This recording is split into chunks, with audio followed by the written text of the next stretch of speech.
Hai dude, welcome back to the channel Waktu ke Waktu bersama gue Dana dan rekan gue Aras yang sedang.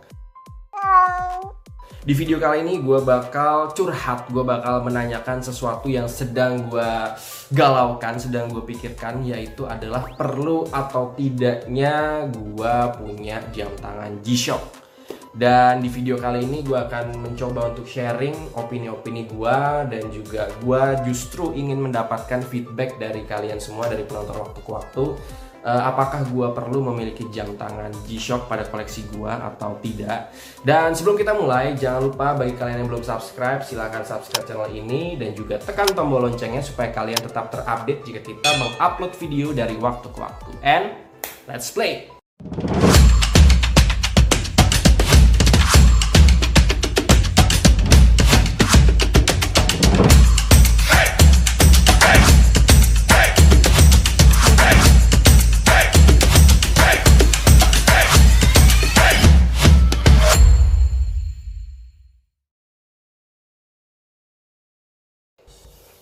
Oke, jadi di video kali ini gue tidak akan melakukan sebuah review atau unboxing. Jadi gue cuma cerita-cerita aja. Gue cuma mau sharing opini gue tentang perlu atau tidaknya sebuah jam tangan G-Shock. Nah, jujur aja di sini gue belum pernah punya jam tangan G-Shock yang gue beli sendiri. Dan mungkin terakhir kali gue punya jam tangan G-Shock itu ketika gue SMP, dan gue nggak tahu itu serinya seri apa. Dan yang jelas waktu itu gue pakai jam tangan itu setiap hari, mau gue olahraga, mau sekolah, mau jalan-jalan, mau main, mau ngeband, apapun kegiatannya gue pakai jam tangan itu. Dan sebenarnya jam tangan itu yang berkesan buat gue, yang bener-bener ada di benak gue, yang mungkin masih nempel ya, yaitu adalah jam tangan itu sangat ringan, terus bahannya dari resin atau karet. Jadi mau gue keringetan, apalagi zaman SMP kan, kegiatan fisiknya tuh banyak banget, main basket, main sepak bola, ngeband, itu semuanya berkeringat. Dan mau kehujanan juga gue nggak terlalu peduliin, dan gue nggak tahu jam tangan itu kemana sekarang, dan gue juga nggak inget serinya apa. Terus akhirnya gue ingin merasakan sebuah nostalgia untuk memiliki jam tangan G-Shock.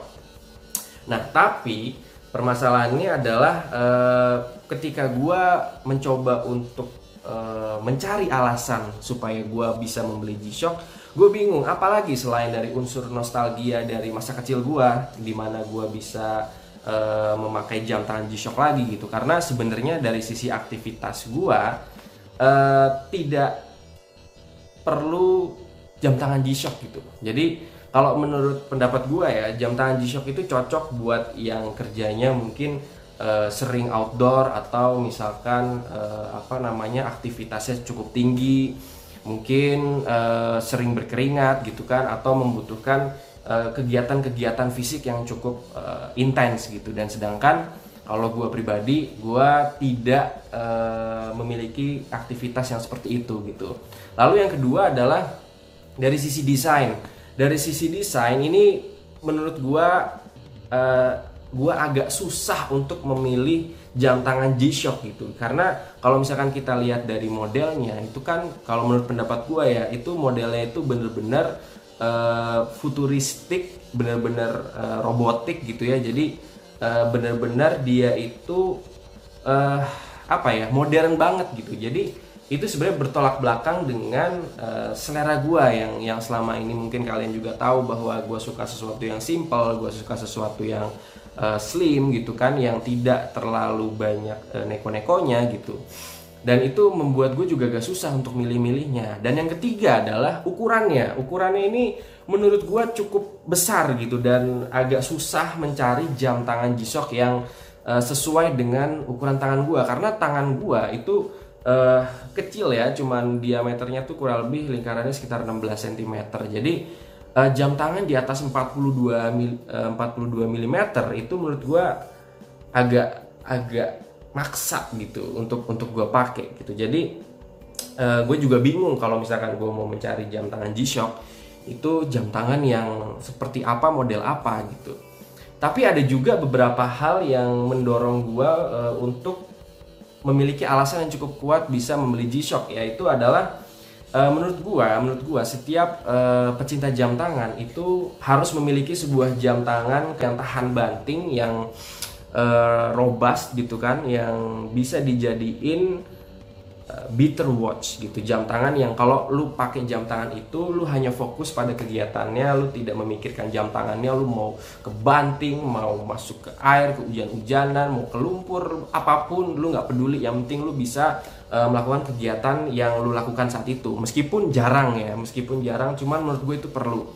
Lalu yang kedua adalah jam tangan G-Shock. Menurut gue adalah jam tangan yang ikonik dari tahun 1983. Itu dia meluncurkan produk pertamanya dan sampai sekarang masih eksis dengan berbagai macam model, dengan berbagai macam teknologi, dan menurut gua itu salah satu yang inovatif dari perjalanan sejarah dari horologi atau dunia jam tangan gitu. Jadi selama ini yang jam tangan hanya oriented kepada sesuatu yang mechanical, sesuatu yang analog, sekarang dirubah ke digital, dan itu dilakukan oleh Casio dengan G-Shock-nya. Menurut gue itu juga sebuah sesuatu yang ikonik gitu.